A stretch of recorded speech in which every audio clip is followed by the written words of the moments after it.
So you can see that you're amused by the name of the person I'm about to introduce. I will not pronounce that name. I will leave it for him to pronounce it on his own. What that exactly means. Odokonyero, as I commonly know him, is my colleague and friend as well. But most importantly, he's my teacher as well. He is a lecturer at university. He wears many hats as well. He is the immediate past president of Uganda Psychiatric Association, now called Uganda Association of Psychiatrists, UAP.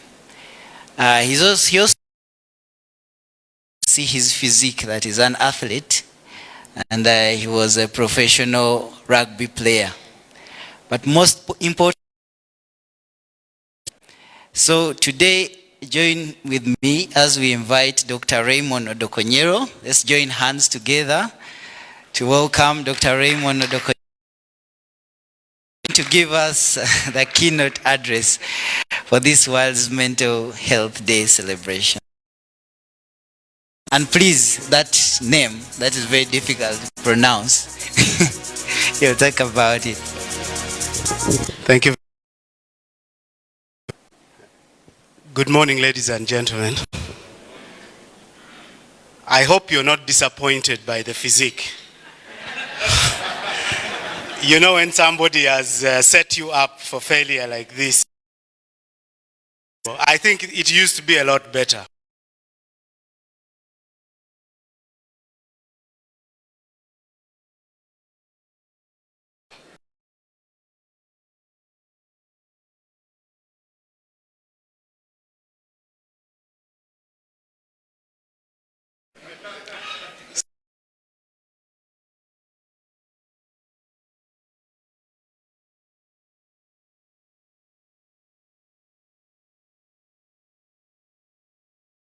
Mental Health Day to you all.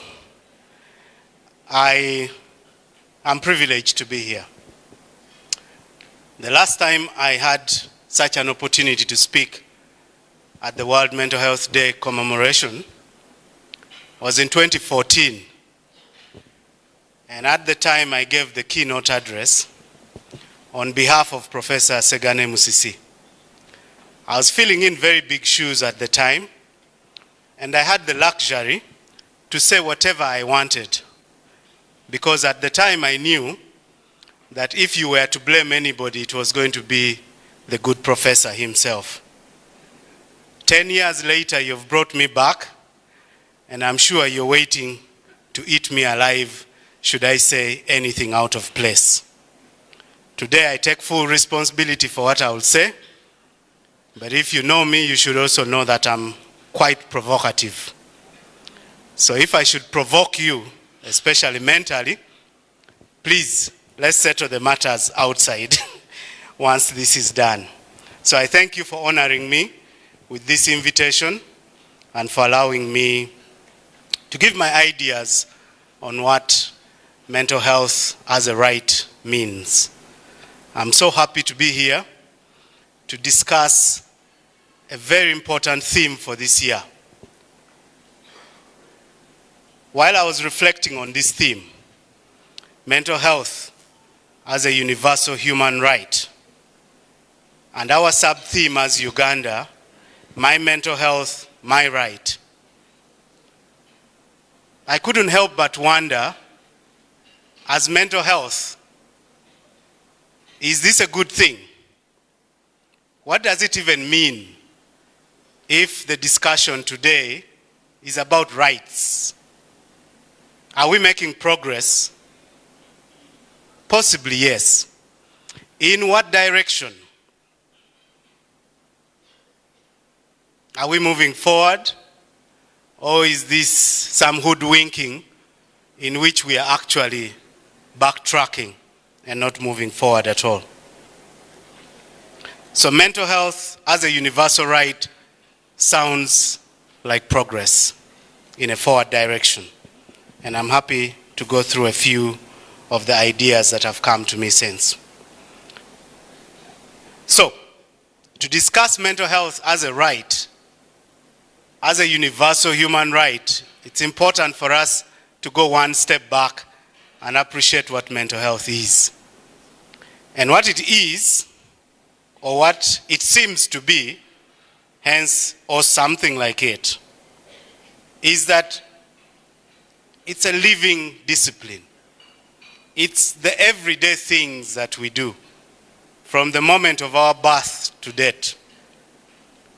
Mental health is not just mental illness. Mental illness is the extreme manifestation of our mental health.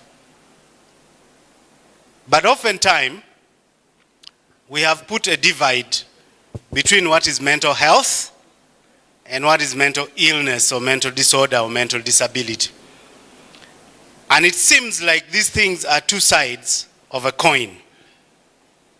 Yet the truth is that they are one and the same.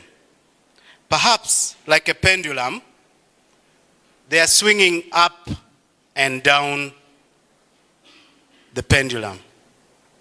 So to understand mental health, perhaps we need to look back to this continuum here. That it is a very fluid concept, which ranges from you having some wellness in the green to you being ill or subjectively feeling that something is not well with you in the red. So mental health is the entire spectrum, whether you are okay or you're not. And all along this spectrum, something can be done. Some sort of intervention can be done, whether you're in the green or in the red. As a psychiatrist, I have been forced into that corner with the extreme red, so that I am dealing with the most severe forms of mental disorder or disability. And that may be misuse of my abilities, because mental health really is an entire continuum, such that in the morning you may wake up when you're in the green,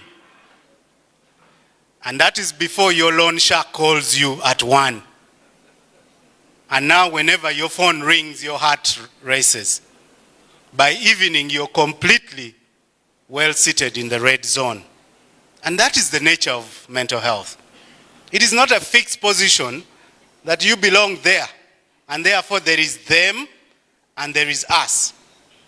And out here in the public, somehow that is how it is viewed. That there is them, those with mental illness or disability, and then there is us, with the assumption that the us are the normal ones. I'm here to disappoint you. There is no such thing as normal in this discussion. There is mental health. There is no normal, or abnormal for that matter. Because no matter where I fall on this continuum, I am normal. I am a normal representative on the continuum of mental health. Should it matter then that I'm seeing the world a little bit differently, or I'm hearing some voices? Would that make me worse than you, who hasn't heard any voices, or who sees the world in your own unique way? Possibly shouldn't.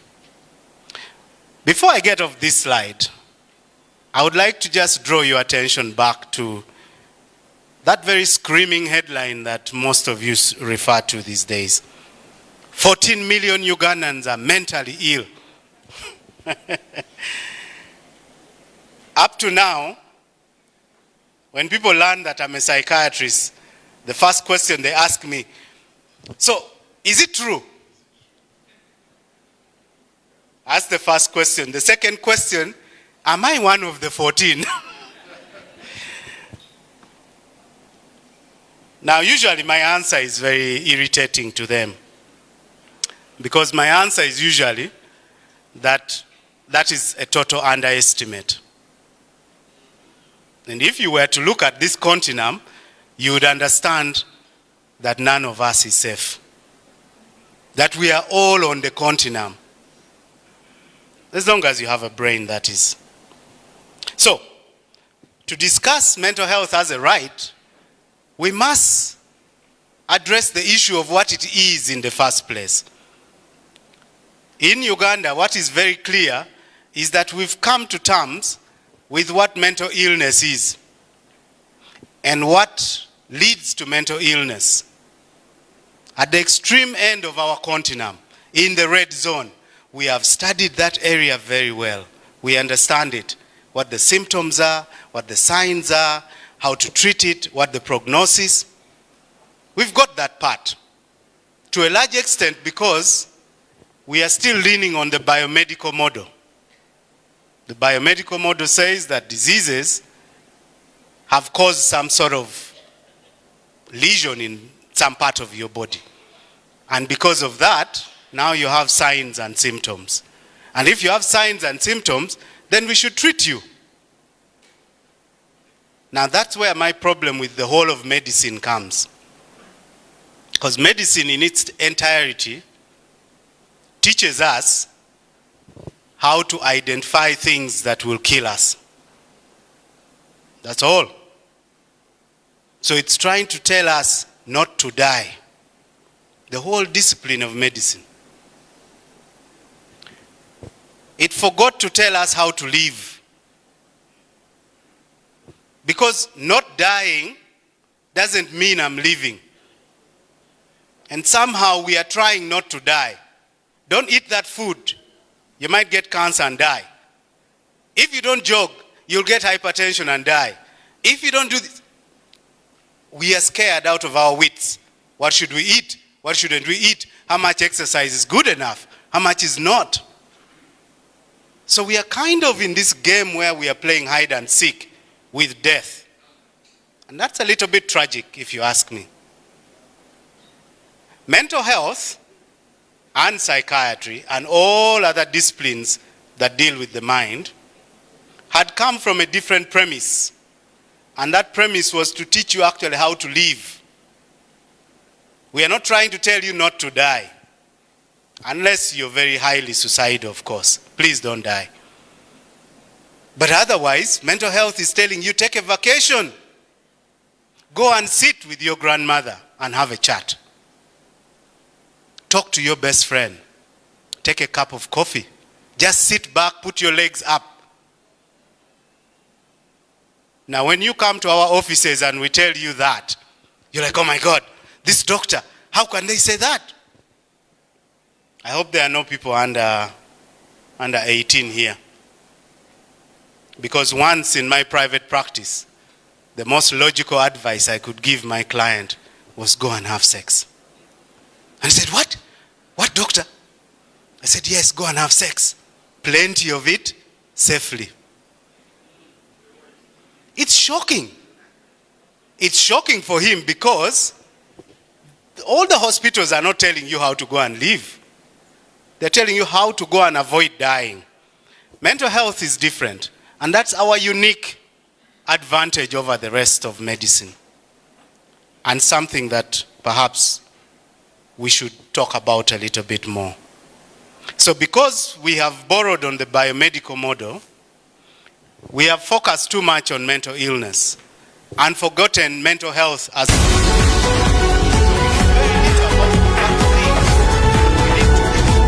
be mentally healthy. And perhaps that's the direction we need to start to think about. So, but to do that, we must go all the way back to the beginning. All the way back to your whole life, from the moment of your birth. Because to understand mental health and its development and the problems that can come from it, we need to understand the human lifespan. Because something can happen all along your lifetime.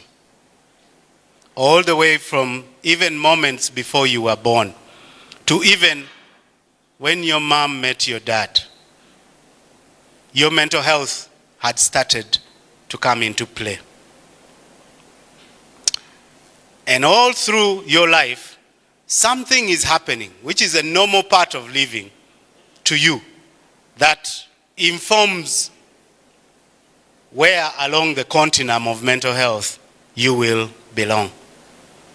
So right from the moment we are born, you may not be able to see those, but it starts from birth on the extreme right. Infancy and childhood, things are happening. Being born healthy with a normal body weight is crucial to your mental health. Acquiring language skills and other social skills during your infancy. Developing impulse control in infancy and childhood. And it goes on and on through to adolescence, to early adulthood. Now, I'll pause at that slide there and say, whatever can go wrong in mental health is likely to happen on that extreme right, from your birth to early adulthood. In fact, the World Health Organization estimates that nearly 80% of all mental disorders that you will suffer from later in life, it started before you were even 14. The insult occurred before you were 14. So that's how crucial this lifespan study should be. This is why we need to pay more attention to this category of people from birth to adolescence. The things that they are going through, they should take utmost importance, because we are building their mental health at this stage. But of course, your mental health doesn't only depend on birth to 14 or birth to 24. Even much later after 24, in adulthood, these days I hear the term adulting as a verb, which can become present continuous. So adulting can happen to you. We have big people problems. If you have become a parent, then you have parenting problems. And you'll have problems of parenting all through. Problems of parenting a newborn. You're worried all the time whether you might turn and smother the child. And then they become toddlers and they're running all over the place. And then you worry that they may get hurt, fall in fire or in water. And then they become adolescents and they become your enemies. You start fighting and they are very expressive. I hate you. You should not have given birth to me. And then you find yourself thrown into another space that you had not seen coming. And on this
Yes, thanks for joining us. For those who've just joined us, Chintumte Sasila Seniors, my name alongside Namali Genesis, and we're still going on with the celebrations of the World Mental Health Day. Now, we've learned that mental health is for every one of us, and everyone is prone to mental disorders or challenges. No one is exempted.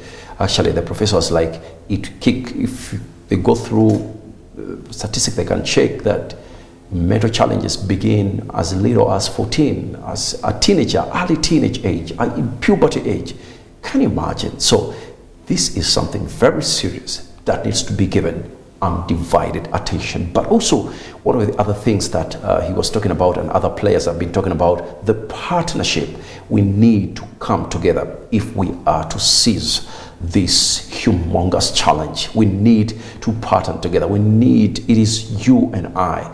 You do for me, I do it for you. We need to come together. But also, it calls for a hefty investment. Now we're talking about finances. So if we are to do awareness, if we are to get medications, if we are to reach each one, reaching one, it calls for human effort. It calls for hefty finances injecting. It calls for our own determination. So we are going on with these celebrations commemorating the World Mental Health Day, and celebrations there with a theme, my mental health, my human right, or my right. So it is your right to be mentally stable. It is your right. Now, mental health attacks not your breast, not your body, not your palms, not your stomach, not your feet, your head. So something very, very, very significant which is happening. So later on, we are still anticipating and waiting to hear from the Permanent Secretary of the Ministry of Health, Dr. Diana Twini. We're waiting to to hear from also Dr. Hafsa there to come and give us the speeches, and I think we'll call it a day, but we are still here. Namade, anything there, you've heard it from the professor, and still going on, still speaking, and later on we shall be back giving you more details concerning what is going on at Silver Springs, Bogolobi, as we commemorate and celebrate this amazing day. Earlier during 10th of October this year, as we were celebrating the World Mental Health Day, which officially it was on the 10th of October this month, to be precise, the World Health Organization released a toolkit that is supposed to enable pupils, that is abana abato, okusobola okulaba nga they mitigate mental health. Now you can go to World Health Organization website and be able to download the toolkit, especially if you have pupils at home. Those are basically children in primary level here in Uganda. We can subscribe to that. So you can be able to subscribe to download the toolkit, read it. Now this toolkit is basically established to help your pupils understand the importance of mental health, to understand how they can mitigate mental health disorders, how they can manage their well-being as people, and as they can to enable them grow up into mentally well organized individuals. Now that is very important, especially for us here in Uganda, where our youngest generation, our biggest generation and population at that, is comprised of the youth, practically from the age of 15 to the age of 25. So yes, World Health Organization, that is the best it offered us this year. Of course, it came along with many other things. There's actually the primary toolkit, there's a secondary toolkit as well, which is it keeps on upgrading. So you can start with the primary toolkit, and also you can upgrade later to the secondary toolkit after you have gotten the basics of it. But it is World Mental Health Day here, and we are celebrating it nationally here as Uganda. We're commemorating it today, and we are raising awareness on mental health, and we're saying mental health is your right as a person, and for you to be able to establish that right and respect it starts with you as a person. But it is a few minutes to midday, and we will take a short break. Then when we go back, we'll be diving more into mental health and creating awareness and letting us know how we can produce a more productive generation in our country.